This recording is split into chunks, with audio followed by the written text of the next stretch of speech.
Hey everybody, this is Chris Britz, and with me I got Spooner Leahy. Together we make the Latowski team. Yep. And we just got done seeing Jurassic World. And we have a lot to say about this, but a little bit of background or just our opinions on the last three before this. So the first one, I love. He doesn't really, well, you give your take. It's, I guess, basic thing is I think it's overrated. I didn't watch much of it as a kid. I was never, like, super big into dinosaurs, at least not like, you know, the way a lot of kids think they're the greatest things ever. I just, you know, it's like, okay, they're dinosaurs, cool. So I guess that's why I never really got into Jurassic Park. By the time I did sit down and watch it all the way through, I just thought to myself, greatest movie ever of all time in the existence of time and space? Not many people say that, though. A lot of people do. They have been realizing problems with it lately. And if you actually look at it, if you try and nitpick a lot of things, there are a lot of, like, miscontinuities. Well, I mean, still, the sum of the parts. And so, but then I'm just saying it's all right. I just don't think it's that good. Which I can understand, like, you just thinking about it as a standard, like, survival action movie. I love it because, not only just because of the... I saw this when I was, like, 7, and I nearly crapped my pants in fear. And, but then, I personally see it as very, very, very good. But, again, not the best of all time, or even on my, like, top 20.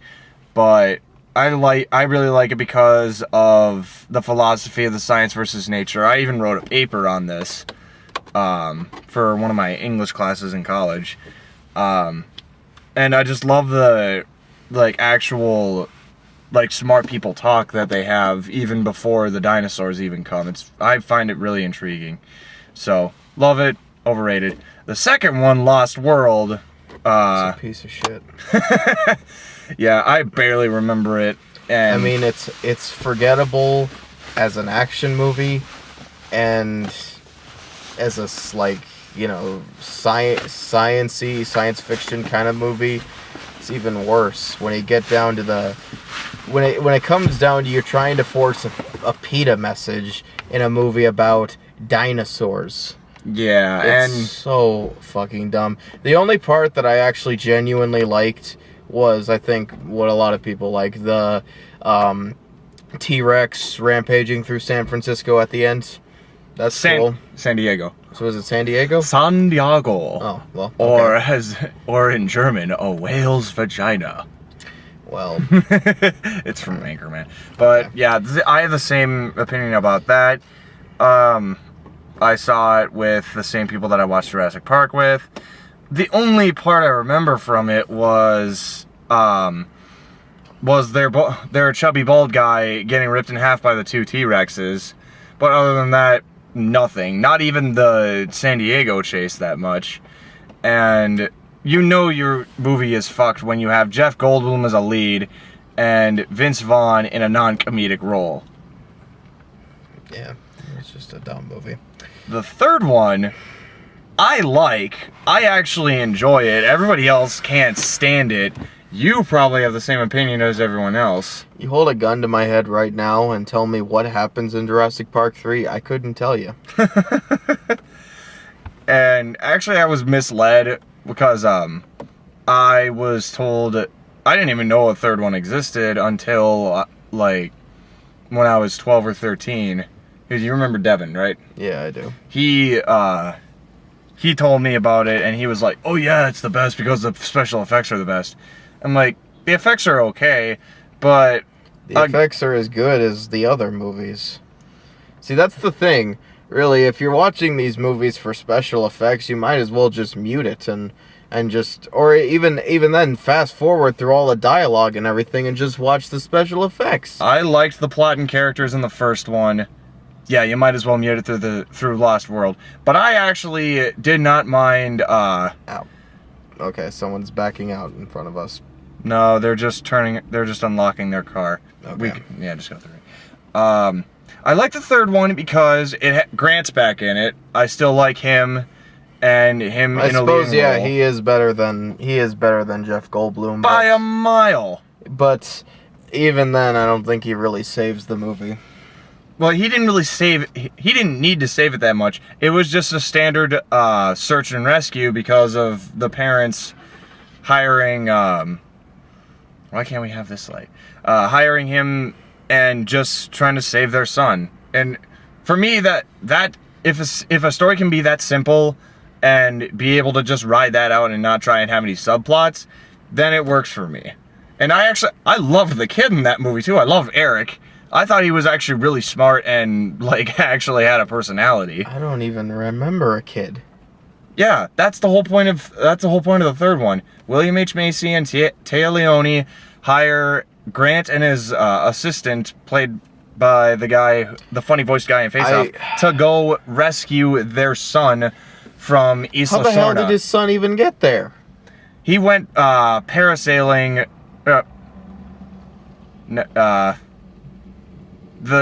He did something where Look, it's fine. Look. He went parasailing and got lost on Isla Sorna. This whole franchise for me is it's just not really my thing. Even though I'm very much into monster movies and everything else, I guess I'm not one of sitting through a lot of really unlikable characters, which is, I think, kind of how you make a monster movie even better. You know, you can't do too much with the plot without it at least getting in the way of the action, which is the whole reason people watch monster movies. But you can still have really likable characters, and you could still do something fun with that. And I think that's the problem with the Jurassic Park movies, is that more times than not, I hate the characters. The kids from the first Jurassic Park movie, especially, like that whole kitchen scene, everyone's like, it's so nail-biting, and to me, it's like I'm rolling my eyes thinking, please, just kill them already. You just hate kids in general. No, I do not. Yes, you do. I hate really irritating kids. You think all kids are irritating. No, I don't. No, I do not. Name one kid character that you actually like from a movie that everybody knows. That everybody knows? Yes. Well, I guess not everybody knows The Fall, but I like the kid character in that. Yeah, that's only one example. Try and name a couple more. I like Walter Jr. from Breaking Bad. He's not a kid, he's a teenager. He's a kid to me. That doesn't count. You hate kids. I do not hate kids. God. I just hate the really irritating ones. You think... Okay. I think you can get what Chris is getting at with the vibe of what we just saw, Jurassic World, where this time they actually completed the park. And... Which I will say, there is a bit of a cool fact. Do you just want to give your basic opinions on this now? Because I don't want to dance around it. Okay. I did not like this movie. I liked parts of it. I thought some of it was fun, genuinely entertaining even. But I had to sit through so much crap, so much cringe-inducing bullshit, that I am never going to watch this movie again. It can't be that bad. Some of it is that bad. Not all of it, but enough of it. Enough of it for me to not give this movie a pass. Look, if you like Jurassic Park, you're probably going to see this movie anyway, so you don't need to take my word for it, okay? I'm just telling you, it's... Whatever you think, like, what the kids are going to be like, what Chris Pratt's character is going to be like, it's probably exactly it. Okay, yeah. There's no surprises in this movie. It's a by-the-books blockbuster. And maybe, to some extent, it kind of works. To another, they just found a way to make everything, at least to do with the characters, not work. With the exception of Chris Pratt. So, I'm sorry. This movie's a no-go for me. Don't be... What did you think? Don't be that sorry. I'm barely giving it a pass. I actually did enjoy my time with what I was given, and yeah, what he's saying is very true. Most of the characters in this are decently unlikable. It's not very well written. The plot line is all over the map. There were 4 writers on this thing. including the director, Colin Trevorrow, which I looked him up, the only credit he has for anything is Safety Not Guaranteed, which was back in 2012. Yeah, Michael Crichton obviously was not a part of this. He was a big part of, personally I thought him and Spielberg were a big part of the success of the first Jurassic Park, because I thought the first one was well written and it was actually decently structured. This one it actually takes a lot from the first one, but yeah, there weren't that many likable characters. There were only a couple that I actually liked. Chris Pratt is actually pretty okay in this. I think he is the only one I actually liked. Everybody else, I was just chanting at the screen, kill them, okay. Kill them, the characters, kill them, kill them. Shush. The characters that you and I agree on are, well, you and I agree on that we dislike are Claire, Bryce Dallas Howard, and the older brother of her nephews. But what beef did you have with the little kid? He's just an irritating shit. He just goes on and on and on about all this science and stuff. And even when the brothers tell him, it's like, hey, cool your shit. It's like, I'm just gonna talk twice as fast. Fucking hell. And then, okay, and this is something I always hate about kids in monster movies. It's like, oh no, there's a monster way over there. I'm just gonna start screaming in agony for no reason and alert of our position. And then when did he do that? Twice. When? Which specific spots or points? When they were in this dome thing, the hamster ball, and then in the at the end in the gift shop thing they were in. The only time that he screamed in the hamster ball was when they were getting clawed at by the Indominus Rex. Well, okay, which is understandable. You're going to die. I don't like when kids scream. Okay? I just don't. Too bad! Kids get easily scared. Well, this one found a way to be incredibly annoying while doing so. Here's why I like him. I wanted him to die so bad. You sadistic fuck. Well, to be fair, I wanted a lot of people to die so bad. I was like a cultist. Kill them, kill them, kill them. You savage bastard. Here's the reason I liked him. I liked him because he actually had curiosity that made sense. Tim in the first, he's the exact resemblance of Tim in the first one. Essentially, yeah. Maybe that's why I don't like him, because I hated Tim as well. Shush. So happy when he got electrocuted. Let me talk. He was actually curious. He wanted to know more about these dinosaurs, and he wasn't pestering anybody. He was actually wide-eyed and open to all this knowledge. Now, Tim, he was just pestering Dr. Grant, which, yes, I can see as being annoying. But you can't see curiosity and energy-filled kids at an active amusement park as annoying. That's understandable. It's understandable to a point. Maybe it's more the kid's acting that kind of got to me. I didn't find his acting that bad. He acted like a regular kid. Who happens to know a lot about dinosaurs. I don't know. There's something there's something about the acting of a few of these characters that I just can't really explain, but it just feels off for some reason. Maybe it could also be just come down to the fact that I don't like their voices. Like the way they talk and everything else. I can't help that. There's nothing that you can fucking do about that. Well, that doesn't mean I have to like them. Like, Claire especially. Okay, yep. Claire, I hated in the beginning. But then she slowly got onto my good side later on. The moment she arrived on screen and the moment she opened her mouth, I knew I wasn't going to like her. And then it just kept going and going and going. And I thought to myself, I sure as fuck hope you die by the end of this. Okay. But we should probably explain who these characters are. Bryce Dallas Howard is one of the head of operations at the park. Her nephews, named Zach and Gray. Who names their kid Gray? Their next kid's gonna be named Orange. But they're visiting because they're her nephews, and oh, big shock, she never sees them. and she has to try and bond with them when they're in danger. That doesn't sound familiar at all. First one, Alan Grant with the 2 children. But yeah, she's really she's an annoying bitch in the first in the whole movie. First 45 minutes. She gets better when she realizes that the danger is near. But overall, I didn't like her, but she was okay at the end when she was supposed to be tolerable. And one thing that I will stand by, I hated the older brother. I hated Zach.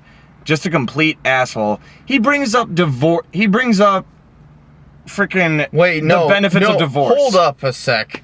That was your stupid favorite character that did that. What? Yeah, he's like, our parents are getting a divorce out of fucking nowhere. Nowhere. They're just on a train ride going to the park, and they're like, my parents are getting divorced. It's like, where the hell does this come from? Why are you bringing this up now? And more importantly, what is the point? You are doing nothing for the audience. It is never brought up again. If you think it's a way to get us to bond with these characters more, well, you sure as fuck fail at that. How about actually having them do something useful? I'm sorry. In a monster movie, you don't have time to make your characters like, these super duper relatable people. You just make them useful. You just make them likable. That's not Gray's fault. It's the script's fault. Again, blame the writers. But then again, that's what I've been trying to say. You're like, oh, don't worry, it's not the movie's fault. It's the script's fault. That is the movie. Not the entire movie. There's direction, there's actual acting. But, again, Zach, I hated him. I hated him more than how much you hated Gray for bringing that up.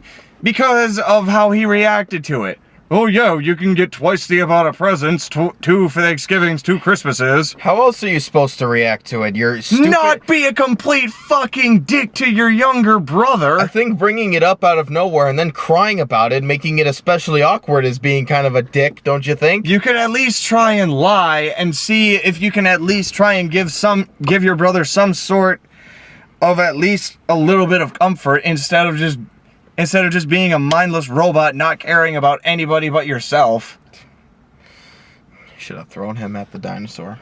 Yeah, I will say that I hated Zach throughout this. Okay, I just hate both of them.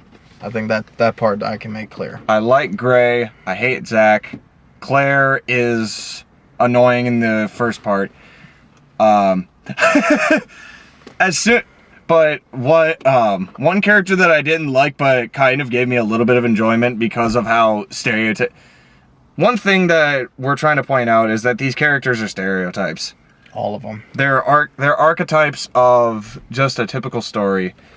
And just how... But can I just say one thing? Go for it. I'm gonna open the window. I don't think stereotypes necessarily immediately make characters unlikable. By no means. I don't think that at all. But you still have plenty of other tools of making them likable.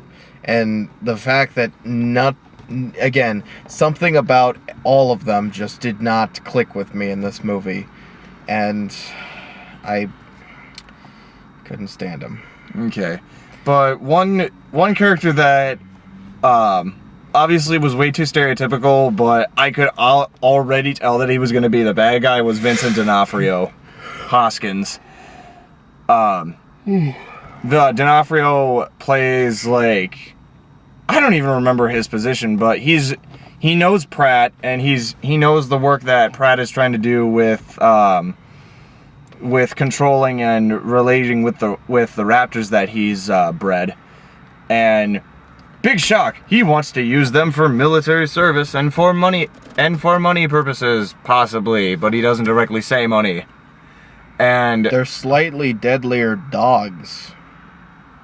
Slightly deadlier dogs. They're obedient like dogs. They're killing machines like flesh and blood tanks. They're slightly deadlier dogs. They're not...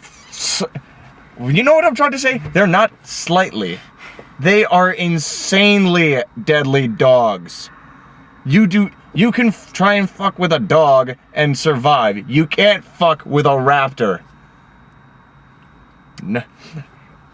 For anybody who knows the movie Grandma's Boy, I can lift an exact quote from that.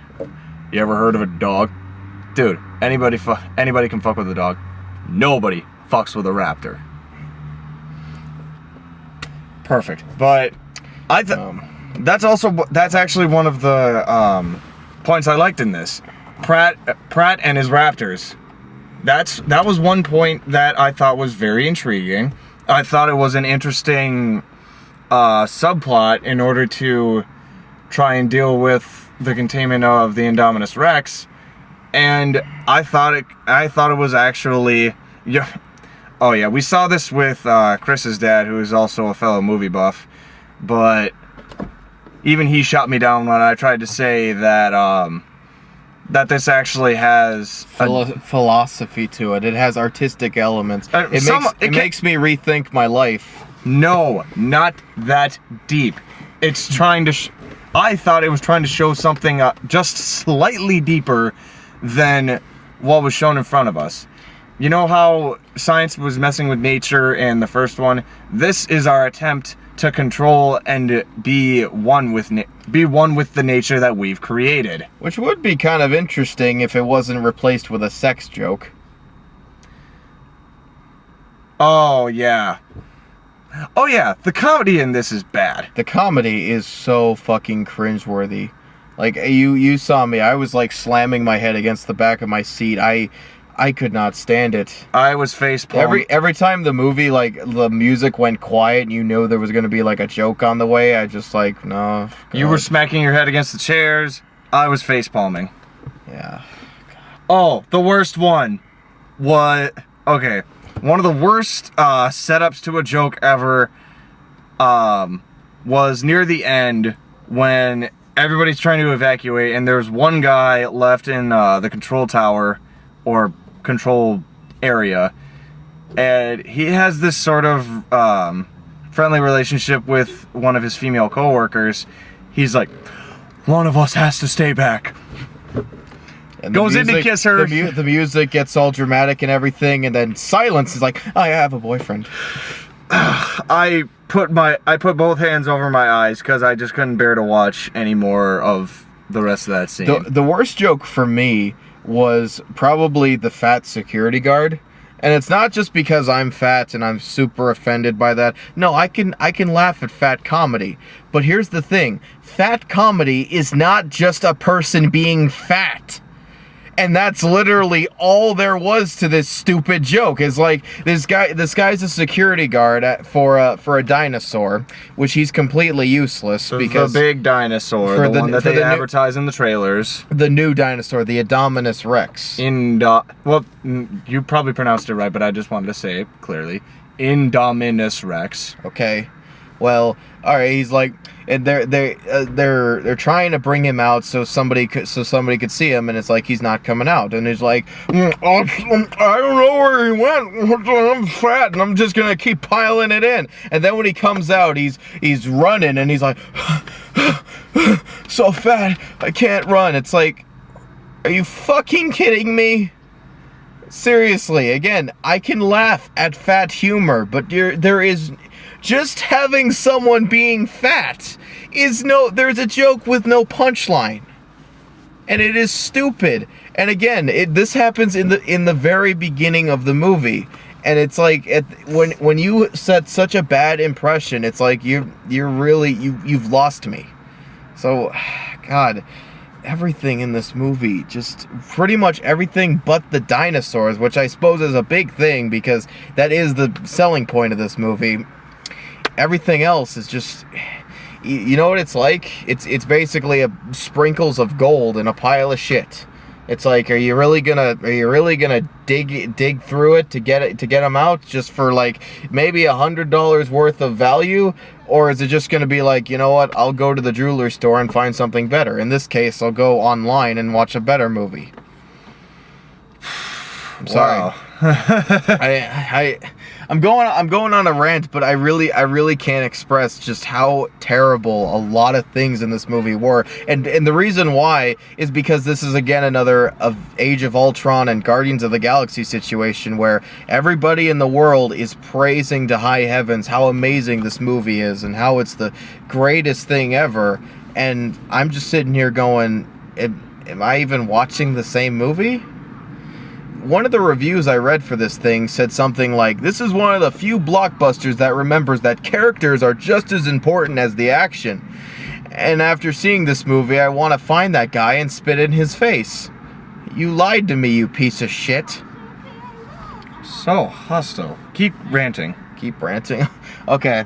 Well, so the big thing about this movie is or at least the first movie dealt with issues of man messing with nature. This movie's big theme was corporate influence, or like the corporate mindset of how lives and animals and real people and real things are just a bunch of numbers on spreadsheets, and how at the end of the day it's all about that status quo and the golden dollar. So this movie, like, when they're trying to contain, when the Indominus Rex gets out, and Chris Pratt's thinking to himself, we got to evacuate the island, we gotta get the military down here. They're like, no, that's gonna cost too much, and we're never gonna open again. We're going to instead send 10 people with mini tranquilizers to take down this thing. They had decent sized guns. Not for a T-Rex. Maybe for an elephant, but not a T-Rex. Or, well, this new T-Rex. Exactly. Indominus Rex. Basically, what I'm saying is it's basically Transformers all over again. You send guys with machine guns to fight giant robots. So, and naturally they all die, and they think to themselves, oh man, we don't know what we're dealing with here. It's like, maybe now's a good time to start evacuating people. It's like, no, because then we won't make any money. And guess who's behind that? Guess who's behind that stupid decision? Claire. You see why I hate her now? So as things go on, then the nephews get involved in this because they're on a ride that puts them in the wild, basically in the dead center of all the dinosaurs and everything, and naturally they run into the Indominus Rex, which my dad pointed this out too, and I thought this was really funny. This indestructible hamster ball is what they're in, and they go on about how indestructible it is and it'll protect them no matter what. This Indominus Rex, like, basically puts his finger through it and breaks it immediately. It's like, wow, good design there, you dumb fucks. I could see that coming as well, but you have to admit that giant hamster ball would be an awesome ride. It would be an awesome ride. I'm just saying to myself, indestructible. Well, unless you poke it. I could see that coming. I could see that coming too. But then again, there would still be no conflict and no, like, actual tension if that didn't fall through. Well, and it would be more funny than anything because the dinosaur would just be constantly pounding it, trying to break it. That's exactly what he did. I honestly almost snickered at that too. Funny thing about this hamster ball scene is that it semi mimics the first movie's truck scene where with the T-Rex trying to get the kids, and then the truck like gets thrown into a tree and almost falls on them. Yep. It kind of happens in this movie, but not really, and that's one of the things I can give this movie as like a genuine good thing, is that it doesn't spend a lot of its time trying to build itself off the heels of the first movie. I mean that in the way that it doesn't like just take a bunch of scenes and a bunch of lines and everything else and just tries to remind you of it. Instead, it tries to create its own thing for better and for worse. But yeah, so that's something I can give it. There are a lot of references to the first one, no doubt. I counted like maybe 6. Like either Mr. DNA in the beginning. Mr. DNA. There was the night vision goggles that he was wearing in the famous T-Rex scene. a bunch of other things. Honestly, I didn't even think this thing took place on the same island. It did. Isla Nublar. That's what I'm saying. At first, it's like I figured it was a brand new island, like they did in the second one. But I did my homework. I watched Jurassic Park earlier today, and saw right from the beginning. Okay, which island is this? Because they've said Isla Sonar, Isla blah blah blah something. Okay, what's the original island? Isla Nublar.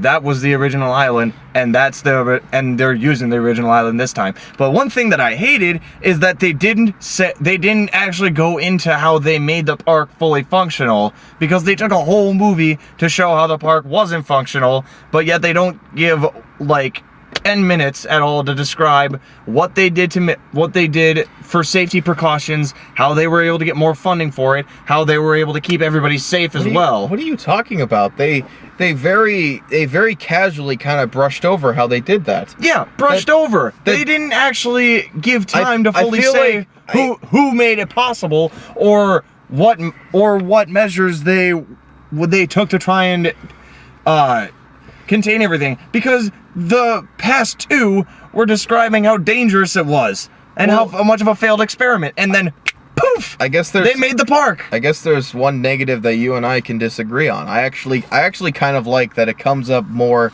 in casual dialogue rather than having like this big 10-minute opening narration explaining to you all the intricacies, because we talked about this a little bit in our Mad Max review, but not explaining every little bit of detail to the audience and just kind of letting us see it for ourselves, and hold on, and then just kind of like sitting there wondering, wait, what? Why do they do that? Is how you make good world building, and that's what I think. That's one thing I can give this movie did well, is that it felt like it looked and felt and just had the feel of an actual theme park, like with museum elements. And that's because they had a fully finished theme park. But they I get that, but you don't need to necessarily explain how they got there, because they kind of just tell you. It's like, man, that would be Verizon.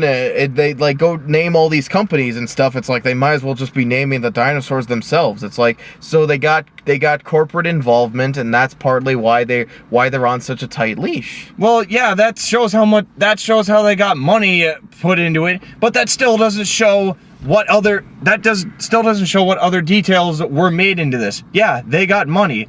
Were they able to use that money to provide more to the genetic research, or to the amount of safety precautions, just anything? Safety precautions, my ass. This is the one thing that's present throughout all the Jurassic Park movies, although not so much the last two, because there's not really a facility there, but the first one and this one especially show me how fucking incompetent this facility really is. And that's, again, something that really kills it for me. Well, actually, the safety breach in this one was caused by the intelligence of one of the creatures. No, it wasn't. It was caused by the incompetence of the facility. How? Well, okay, Doughy McFat security guard is all like, how did this happen? Okay, there's... Hey, you leave Doughy Fat security guy alone. He had a life, he had a family. Why do I feel like that security guard was made directly to reference him? He had 2 days left before retirement.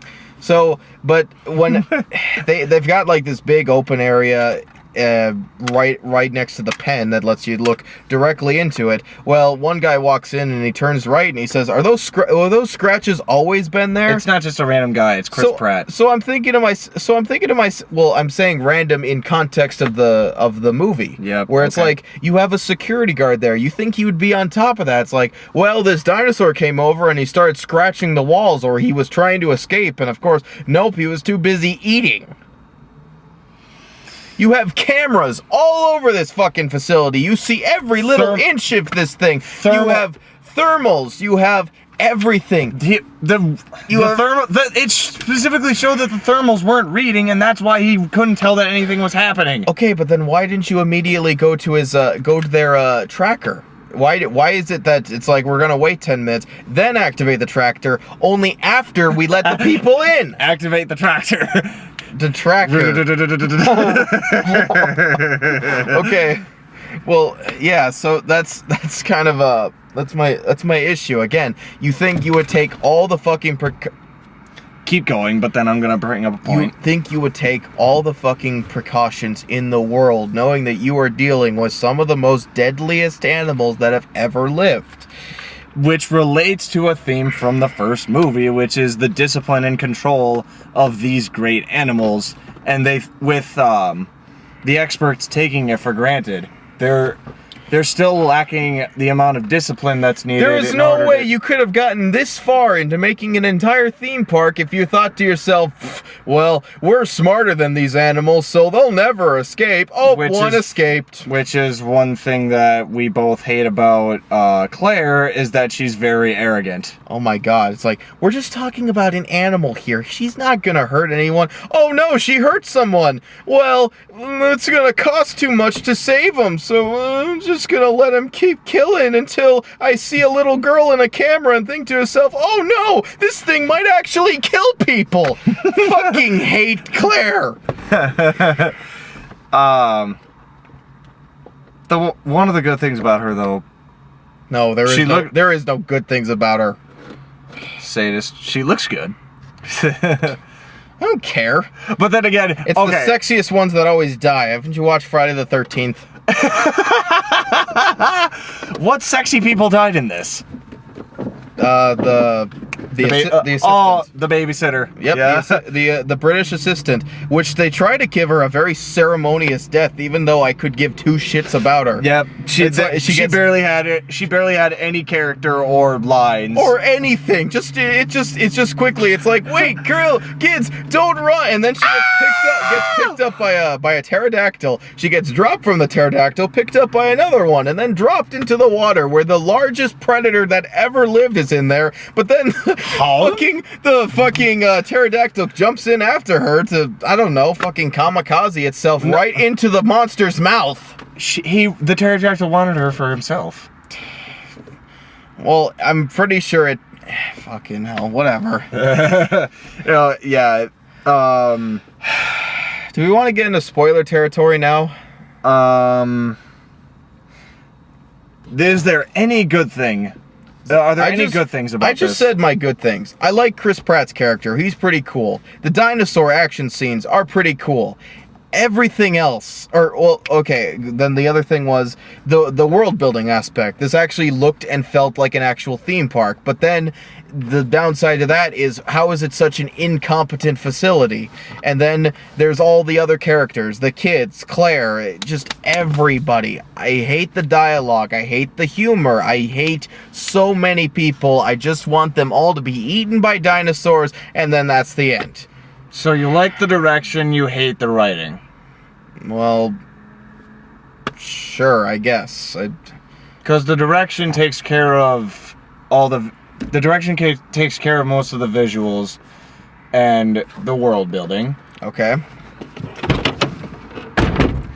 But the writing takes care of the characters, the dialogue, etc. All right. But yeah, I didn't and the acting at times, you know. I mean, Chris Pratt does a decent enough job, but there's, like I said, something inexplicable about the way Claire's actress portrays her that just makes me want to fucking smack her. Bryce Dallas Howard isn't that bad of an actress, but she's also not given the best. She's not given the best character. She's trying to work with. Yeah. So she's trying to add meat to bare bones. Yeah. You know, here's kind of a funny thing. I criticize Chris Pratt for being like a poor man's Nathan Drake in Guardians of the Galaxy. Who you don't know, he's a video game character. Okay. Well, I'm gonna honestly, I think Claire is like an even poorer man's Lara Croft. Okay, possibly. I don't think you get that at all. No, I know who Lara Croft is. Well, have you played the 2011 reboot? I have not played Tomb Raider at all. Here's most of her dialogue. That's basically Claire in this movie. It's like, okay, just stay here. Fucking hell, I hate her. What else would you expect from a woman in a dangerous situation? Are you gonna expect her to fucking grow a pair and save her kids and shut the fuck up? How can she grow a pair when she has a pussy? I don't know. Tighten it a bit. Kegel squeezes. Okay, can we just say one?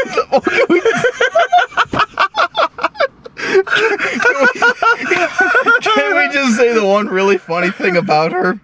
Go for it. Okay, she wears this white dress all throughout the entire film, which remarkably doesn't get that dirty for as much as she goes through. Even when she ties it around her waist, it's like her tank top gets more dirty than it, even though she was wearing it underneath. But okay, but the funniest thing about her, she spends this whole movie in high heels, and she runs a lot. She outruns dinosaurs in high fucking heels. She outran the spoiler-ridden dinosaur in the end scene. Michael Bay style. The end scene in this is Michael Bay style. Slow-mo. Her tits were actually bouncing. Megan Fox, sweaty woman running around, bullshit. Yep, in a tank top, everything. Which I laughed at because of how they're trying to pay homage to a bad director. I just can't fucking believe it. I really honestly felt like her heels would break at one point. And yeah, her feet must be made of steel. Yes. She's walking through the muddy forest in heels. And of course, I especially like, he's like, you're not gonna survive, especially not in those shoes. Well, let me just roll up my shirt. Now I'm ready. Okay, yes, I do. I was just about to bring that up. Pratt literally tells her that she has to take her shoes off, and she does her dress. Show them tits. Yeah, essentially, it's fan service. The tits that are B-sized. And you also notice how clean her hair stays through the majority of the movie? It didn't stay that clean. It was pretty clean, at least considering everything she goes through. It didn't stay that clean. It was still, like, frizzy and stuff. Oh my god, it was like, she had like a straightener on her at all times. Oh, actually, one bright spot that I need to bring up.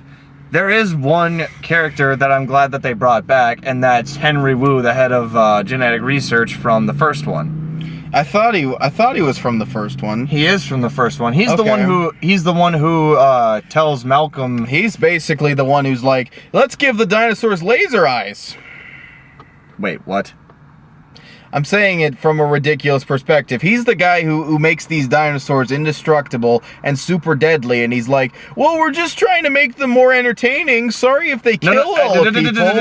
I thought giving them laser eyes and super intelligent and a spear tail would have made them a million. Wrong. You got it backwards. The Indian owner of the park, which he wasn't actually that good of an actor, I will give you credit for that, and if he didn't seem rich enough already, they give him the name that sounds really close to Maserati, which is, if you don't know, is a very expensive car. Yeah. But Maserati wanted them to be entertaining. Wu is telling him that he's the bad guy for telling them to for giving them the go to create these monsters. No. You still have the power to know when enough is enough. They're paying Maserati is paying him. Yes, you're not gonna defy your supers. Yeah, but you don't have to give the fucking dinosaurs super intelligence and laser eyes and spear tails and shit. He's doing what he's commanding. It's like saying make the car super safe. Well, I covered it in foam. That's what you wanted, right? It's over exaggerated. And it comes down to, I can't believe they had that stupid scene where it's like, you're the real bad guy because you're the corporate asshole. It's like, okay, I will agree that scene was stupid. But, okay, to be fair, if there's anyone who's the real bad guy here, it's Claire. But still, again, that's kind of goes back to this whole idea of like the corporate mindset is so evil. But again, it doesn't work in this particular context because you were the scientist that created this thing. You went out of your way to make this thing the like deadliest fucking custom dinosaur, and he's like, I'm just doing what you asked. It's like, no, he just said make them more entertaining. He didn't say make them deadlier, you stupid fuck. Sorry, go ahead. I side with Wu because you're not gonna defy your boss. And he's not defying his boss by not making the most deadly fucking... He said make them more entertaining. That's not the same as making them able to kill every living thing on the island. But then again, the boss wanting them to be more entertaining than the already killing machines that they are is still giving standards to Wu. No. It's Wu's an idiot. You do not say that about Wu. He is awesome. Anyway, but the appearance of Wu is what I like. The use of him is what I don't like. They don't use him to their advantage, because he was actually an important part in the first one because of him giving the descriptions of how they were created. No, that was Mr. DNA. Oh, sorry, I was just checking my phone. Okay. Wow, we got really off track. Yeah. We were giving points that we liked and disliked. You listed all of yours. Yeah. What are yours? I'm barely giving this a pass because I actually did enjoy my time with this. I'm not gonna say I didn't enjoy parts of this movie. Like genuinely enjoyed. Like wow, that makes me smile watching all the destruction. But again, all I'm saying is that it is not worth sitting through. I told you this before we went in, how it's like, with Jurassic Park, I remember having to fast forward through all the talking scenes because I just wanted to get to the dinosaurs. The first one? The first one. Well, how old were you? I was like 6. That's the...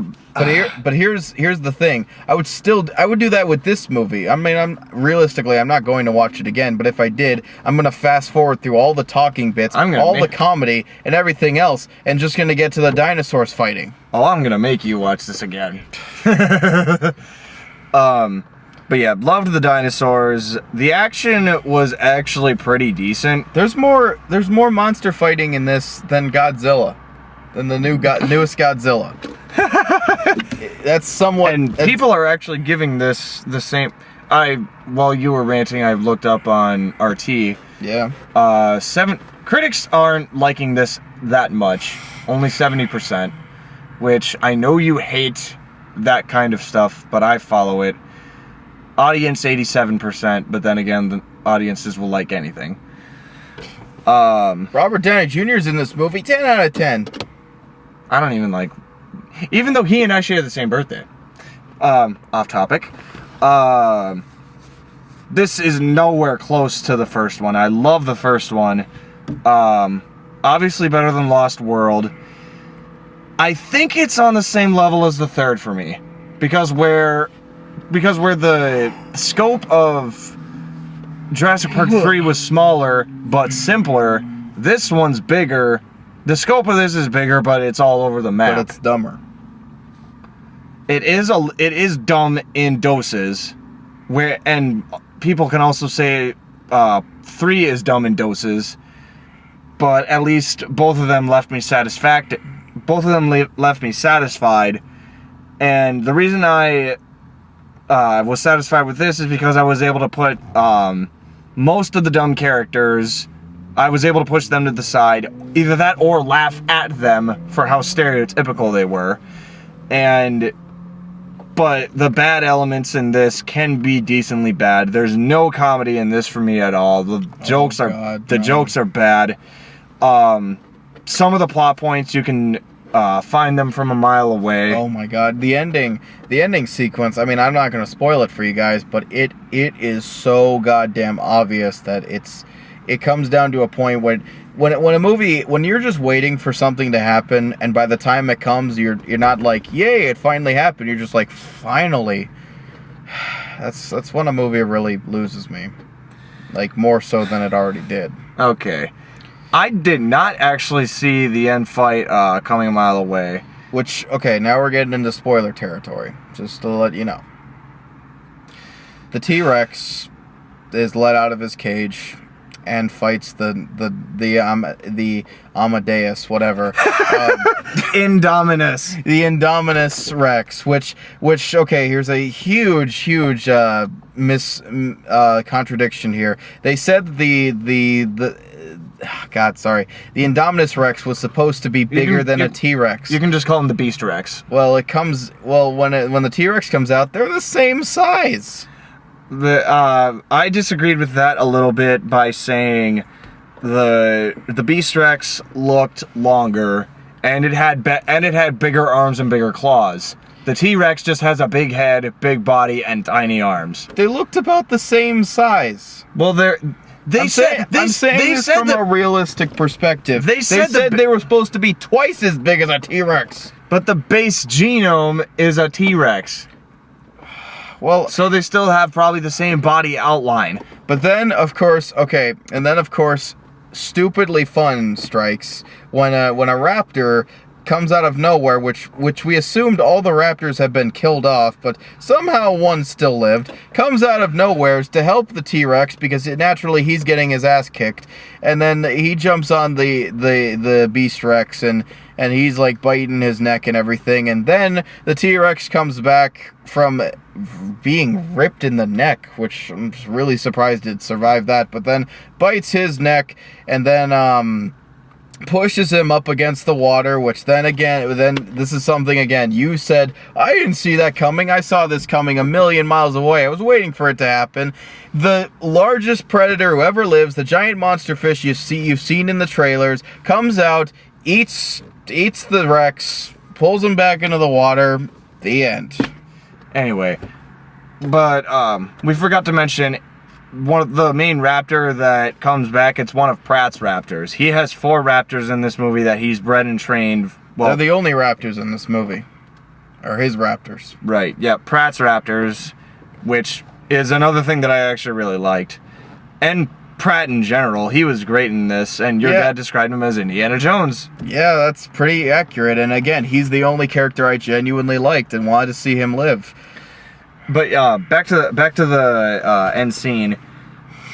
Bringing out the T-Rex, that was a surprise for me. Like that was a genuine surprise. And Claire going out of her way to do that sort of saved her for me. If it didn't do it for you, that's fine. I wish the T-Rex would have Eved her. That would have saved her for me. And the flare is an homage to the first one where they were able to guide the T-Rex from by saving the kids. It guided the T-Rex to save the kids. And pretty much. And then okay, here's what kind of made the T-Rex thing a little too predictable for me, which is my own fault. When I watched a trailer for this on YouTube, the top comment said, I hope the T-Rex comes out and kicks that wannabe Rex's ass. Because he's the motherfucking T-Rex! So then I thought to myself, now that I think about it, that does seem pretty obvious, because if there's anything these movies like, it's fan service, so... yeah, I guess so. That's probably why these movies are so popular, is fan service. But then again, the fan service served its purpose. But you know what the best kind of fan service is? What? Making a good movie. I thought this was good enough. Your dad loved this. Oh yeah, he's after all the crap that him and I have had to sit through in the past few weeks. What you call crap? Well, whatever.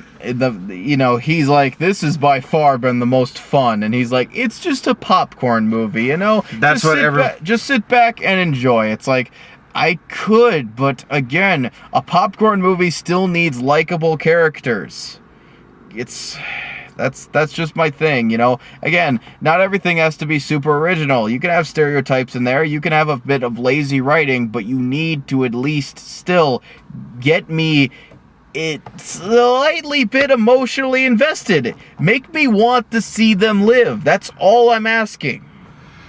But then again, it takes the piss out of a lot of scenes when all I'm asking for is please kill them. When in reality, I know for a fact they're not going to. They want you to see them like narrowly escape by the skin of their teeth. That's like. But you can tell from the specific amount of effort within the writing that they're not trying to make something as they're not trying to make something amazing. They're just trying to make something that's make a by the books blockbuster. They're trying to entertain. That's their main purpose, and people can either take it for what it is or they can look deeper into it like we're doing right now, but me willing to let it slide. Okay. And there is a lot of stupidness to this. There's a lot of shit. Just cringe-worthy shit. But then, for every like 2 shit things there's at least one thing I genuinely like. Okay. So this is far from being on your worst list. It's not. No, it's honestly. I'll take this over Avengers: Age of Ultron and Guardians of the Galaxy. This is better than Ultron for you. I thought this would have been way worse than Ultron. I didn't like Avengers: Age of Ultron. I know you didn't like that, but I thought you would have hated this more than that. Well, I'll say the action. Well, it's okay. With Avengers, I get characters that I'm barely invested in and action scenes that are barely entertaining. In this one, I get characters that I hate, but also scenes that I love. So again, it's a double-edged sword. Okay. But in the end, I guess I'll take the fight scenes in this over the fight scenes in Avengers. You'll take dinosaurs over robots, is what... Yeah, fighting robots ain't much fun. When you're at 2 flesh and blood things going at it, yes. That's actually good. Yeah. Okay. So that's my basic... any final words, or... Seriously?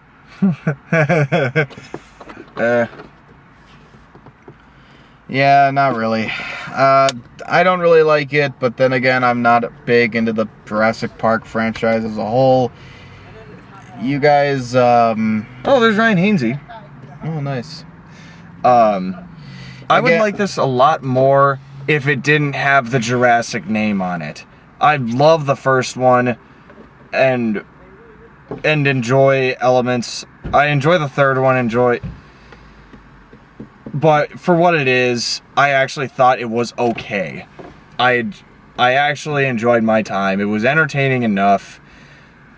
I'm really conflicted, but I'm giving it a barely thumbs up. I'm gonna say no, but then again, you guys wouldn't take my word for it anyway, so... Go see it, go enjoy it, whatever. But I'm just gonna forget it exists. Just check it out, see what you have to say about it. Yeah. That's all we gotta say, and... Shit. I'm just gonna go back home and look at more pictures of Bryce Dallas Howard. I'm gonna go take a large aspirin and go to bed. I have to go to bed because I work at fucking 5:30 in the morning tomorrow. Okay. Toodaloo. See you guys.